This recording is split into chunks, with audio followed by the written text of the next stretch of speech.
Welcome back. मैं doctor DP Singh, general physician. आज आप लोगों को फैटी लिवर के बारे में बताएंगे। इसमें हम लोग पहले सबसे देखेंगे कि फैटी लिवर क्या है, कितने तरह के होते हैं, इसके क्या कारण हैं, इसके क्या सिम्टम मिलते हैं, फैटी लिवर में क्या क्या इन्वेस्टिगेशन की जरूरत पड़ती है और इसको कैसे मैनेज। इन सारी बातों को हम लोग एक एक करके देखेंगे। पहले हम लोग जाने की फैटी लिवर को हम लोग एस्टिएस्टोसिस के भी नाम से जानते हैं या फिर कहें कि फैटी डिजेनरेशंस।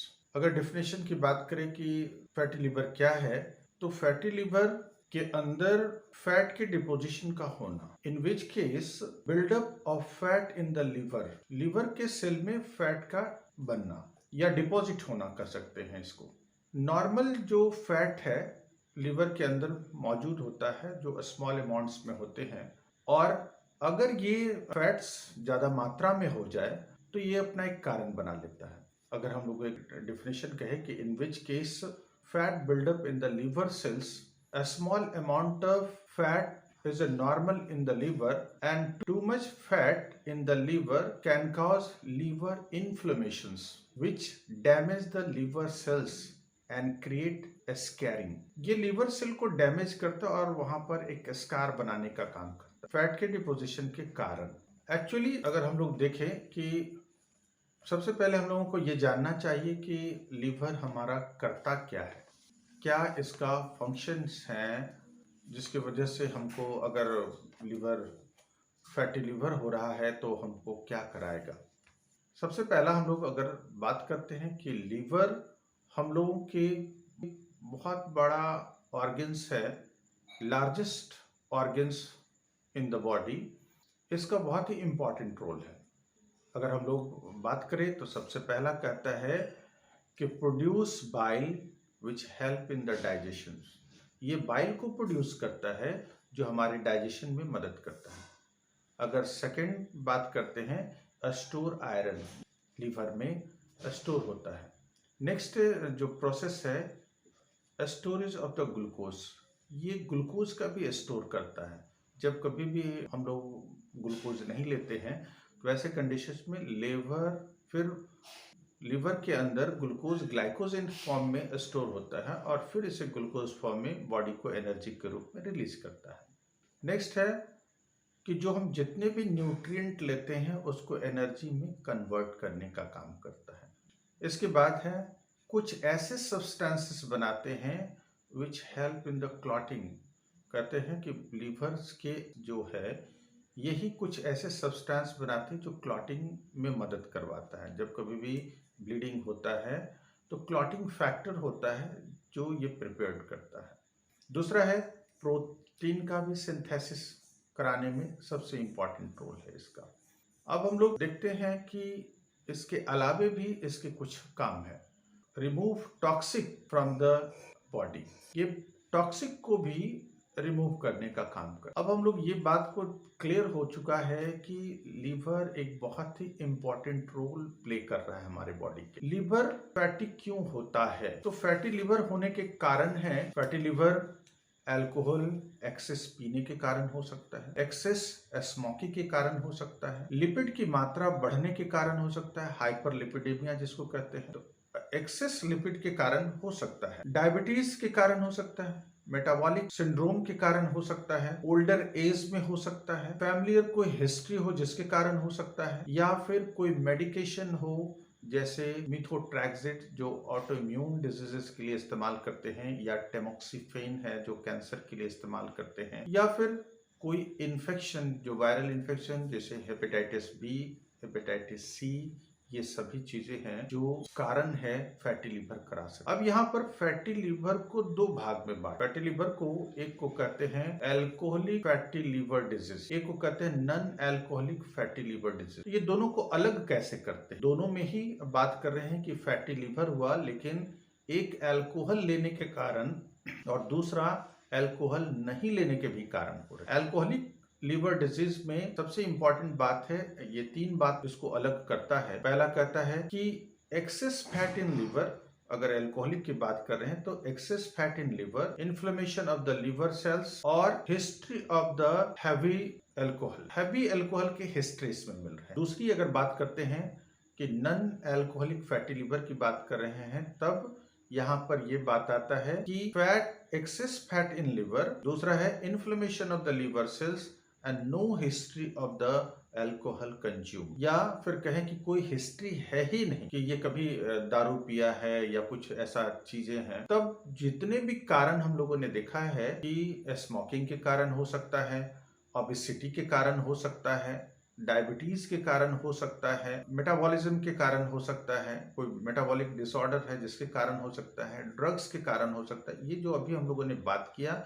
ये सब कारण हो सकते हैं। फैटी लिवर जब आपकी लिवर के 5% से 10% की मात्रा आपके लिवर के वेट के 5% और 10% जब फैट हो जाएगा, तब आपको ये फैटी लिवर के रूप में नजर आता है। तो कहीं ना कहीं ये वॉल्यूम बढ़ रहा है। सवाल ये उठ रहा है कि कैसे ये चेंज करता है, फैटी लिवर में कैसे बदल। जब एक्सेस फैट के डिपोजिशंस लिवर में होते हैं तो ये एस्टियोहेपेटाइटिस कराता है, और जब ये हेपेटाइटिस कराया तो सेकेंड स्टेज में ये स्कैरिंग करेगा, लीवर के सेल को डैमेज करेगा। और जब ये लीवर सेल एक्सटेंसिवली धीरे धीरे खराब होकर बढ़ रहा है, तब ये एक फॉर्म बन जाता है लीवर सिरोसिस। तो फैटी लीवर के कारण आपकी लिवर सिरोसिस होने की भी पॉसिबिलिटी है। बहुत सारे कारणों को जो हमने देखा है फैटी लिवर के, ये सभी कारण हैं। अब हम लोग इसके सिम्टम की बात करते हैं कि अगर किसी को फैटी लिवर हुआ तो वो कैसे रिप्रेजेंट करे। तो ये उस बात पर निर्भर करता है कि फैटी लिवर किस कंडीशन में है, कितना अधिक हुआ है। अगर इनिशियली फैटी लिवर हुआ है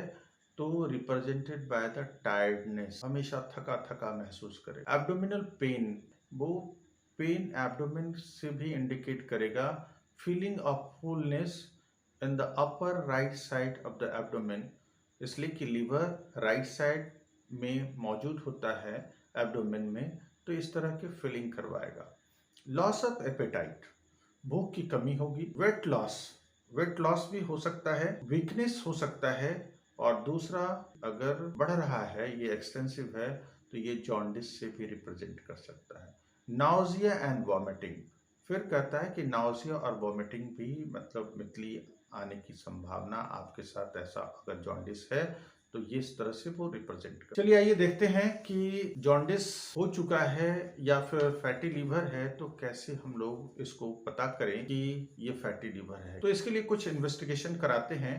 जो इन्वेस्टिगेशन सबसे पहले अल्ट्रासाउंड कराते हैं, USG of the full abdomen, जिससे ये पता चल जाता है कि लीवर की क्या कंडीशंस हैं। अल्ट्रासाउंड में लिख कर आता है कि फैटी लीवर ग्रेड 1, ग्रेड 2 वो बताते हैं। इसके अलावे है लीवर फंक्शन टेस्ट।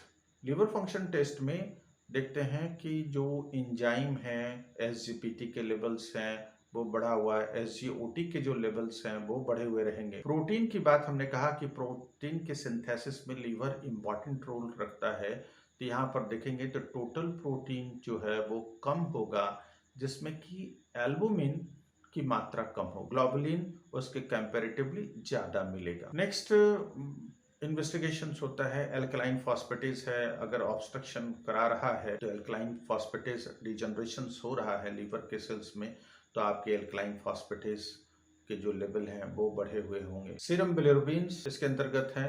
तो सीरम बिलिरुबिन हमने अभी कहा है कि जॉन्डिस भी होगा तो सीरम बिलिरुबिन के लेवल्स होंगे, जिसमें कि आपके टोटल बिलिरुबिन ज़्यादा होंगे, डायरेक्ट और इनडायरेक्ट दोनों ही ज़्यादा। इसके अलावे अगर लगता है कि आप जानना चाहते हैं कि लीवर के सेल में क्या चेंजेस, क्या बदलाव आया है, इसके लिए बायोप्सी किया जाता है। मतलब a small piece of liver cell taken out, उसको लेते हैं और उसको फिर से उसके स्लाइड बना करके हिस्टोपैथोलॉजिकल एग्जामिनेशन करके ये कंफर्म करते हैं कि सेल में क्या बदलाव आया, वो किधर जा रहा है, क्या वो स्कैरिंग कराकर फाइब्रोसिस की तरफ मूव कर रहा है या फिर अभी जो इन्फ्लेमेशन के कंडीशन है वो है। तो अलग अलग चीज़ें हैं। इसके बाद भी एक एडवांस चीज़ें हैं जिसको कहते हैं फाइब्रो स्कैन। फाइब्रो स्कैन के जरिए यहाँ पर पता करते हैं अमाउंट ऑफ फैट कितना है और scar tissue in the liver. कहा कि लीवर के अंदर स्कार टिश्यू की क्या स्थिति है। फाइब्रो स्कैन के जरिए एक जो वेब होता है इसको भेज करके ये पता किया जाता है कि इसमें इलास्टिसिटी क्या है। अब बात करते हैं कि मैनेजमेंट। अगर हेपेटाइटिस बी का है तो आपको हेपेटाइटिस बी के लिए जो मेडिसिन है वो करना चाहिए। अगर लगता है कि अल्कोहल इंड्यूस है तो यहाँ पर अल्कोहल को अवॉइड करना चाहिए। अगर लगता है कि स्मोकिंग की वजह से ज़्यादा हो रहा है, स्मोकिंग को अवॉइड करना चाहिए। दूसरा है, अगर ओबेसिटी है, आपको बहुत ओबेस हैं, बहुत हैवी वेट्स हैं, तो ग्रेजुअली रिड्यूस बॉडी वेट। धीरे धीरे अपने बॉडी वेट को कम करने की कोशिश करें। नेक्स्ट है, वेजिटेबल्स की मात्रा को ज़्यादा लेना चाहिए, फ्रूट्स की मात्रा को ज़्यादा लेना चाहिए। यहाँ पर एक बात मैं कहना चाहूँगा कि फ्रूट्स में जो अमरूद है, जो गुआवा है, इसका ज़्यादा इस्तेमाल करना, इसलिए कि लीवर के लिए ये बहुत ही इम्पॉर्टेंट चीज़ है।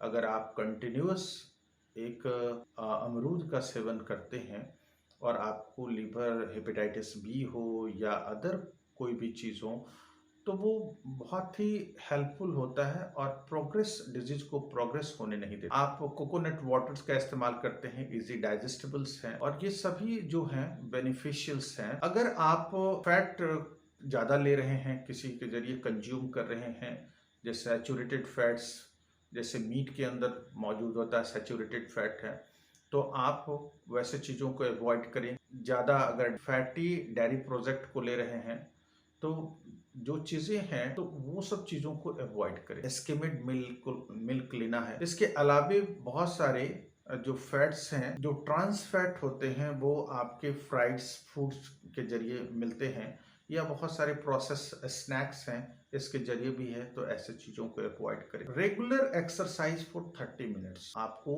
रेगुलरली एक्सरसाइज करना चाहिए 30 मिनट्स के लिए। हर्बल मेडिसिन का इस्तेमाल करना, इसमें बहुत सारे हर्बल्स हैं जो लीवर के लिए बहुत ही इम्पॉर्टेंट ड्रग्स हैं और बहुत ही मतलब लीवर को रिप्लेस करने का काम करता है। यहाँ पर आपको ये बात क्लियर कर देना चाहते हैं कि अगर आप ऐसे हर्बल का इस्तेमाल करते हैं, बहुत सारे हर्बल्स हैं, वही आंवला का एक नाम आता है जिसको लीवर के लिए इस्तेमाल करते हैं। लीवर के लिए रामबाण है। बहुत सारे जो हर्बल मेडिसिन प्रिपरेशन जो है जिसमें कि ये चीज को मिला करके ही मेडिसिन को बनाया जाता है, इसीलिए ऐसे चीजों का इस्तेमाल करना चाहिए। अगर कोई कारण मेडिकेशन की वजह से हुआ हो, जैसे आप इम्यून सप्रेसिंग मेडिसिन ले रहे हैं, जैसे मिथोट्रैक्सेट ले रहे हैं या कैंसरस टेमोक्सिफेन की बात कर रहे हैं कि मेडिसिन ले रहे हैं, तो ऐसे भी मेडिसिन को धीरे धीरे ग्रेजुअली छोड़ने की कोशिश करना चाहिए।